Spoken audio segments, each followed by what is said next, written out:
about the torch champions right across Canada. I think it was about 4 months ago that I received the profile pictures of actually Susie and Courtney.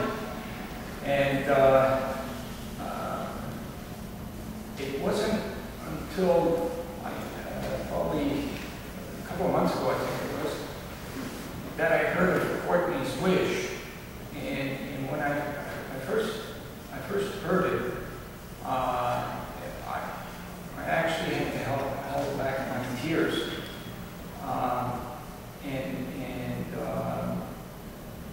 You know, I guess why we're doing what we're doing this year, why we have students relaying the torch, is because I believe that students have such a sincere, innocent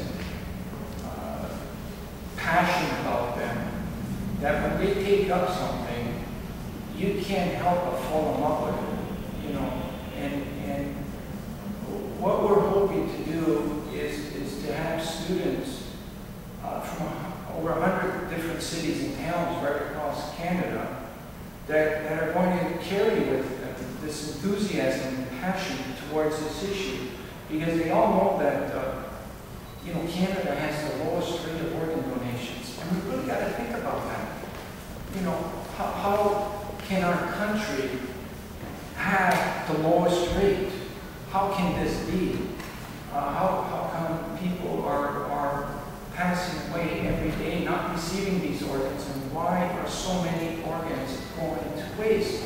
And this is a question that we haven't asked ourselves hard enough or not enough times, you know, because there's a solution to this. We don't need to find a cure in medicine. 98% of the transplants done are done successfully with healthy outcomes, because we've really turned the corner on transplants in the last dozen years. And now anybody that's receiving an organ transplant can live a healthy life. So the cure is within our country.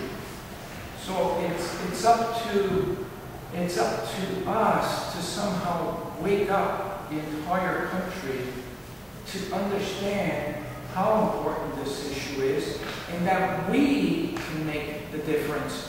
We don't need to look for cures. We don't need to be in a laboratory with this issue, looking for something that's going to cure. The cure is within us. So now what we're trying to do is inspire the entire country to see what's going on here. That's really our mission. And in any way that we can do that, in any way that we can reach the entire country, that's our mission. So I think what we have going on here today in Pictou County is really important. And I think we can send a really clear message through these activities that are happening here today, somehow to the rest of the country, and that's what I'm aiming to do. And the torch that the girls are going to carry has a lot of significance, because it's got a lot of stories behind it.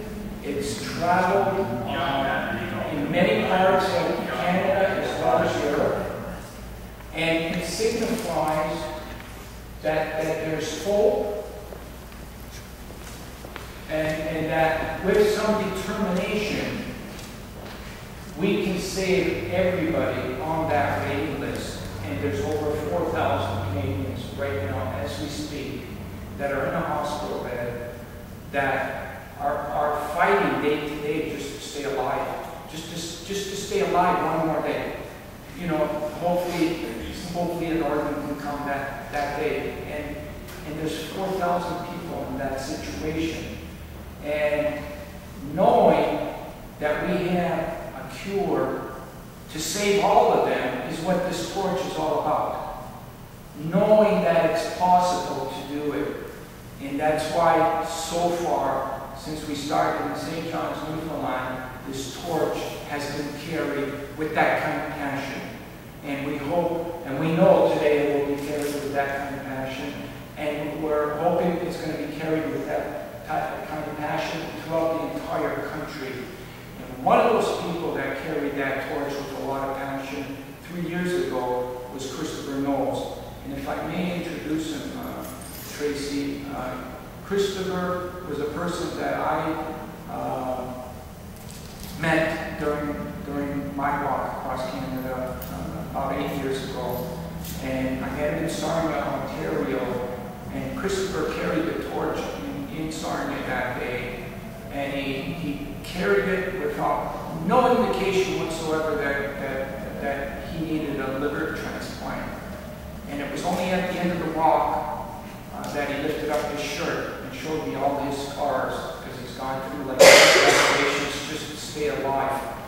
And now Christopher still needs a liver transplant, but he's fortunate because his disease is in remission. So something happened in the last 3 years. It's even having doctors scratch their head, but it's in remission. But my take on all this is that Christopher is needed to be on the road, so he can clearly talk about his experience and his message, and hopefully talk to the students what it felt like carrying the torch. So please give Christopher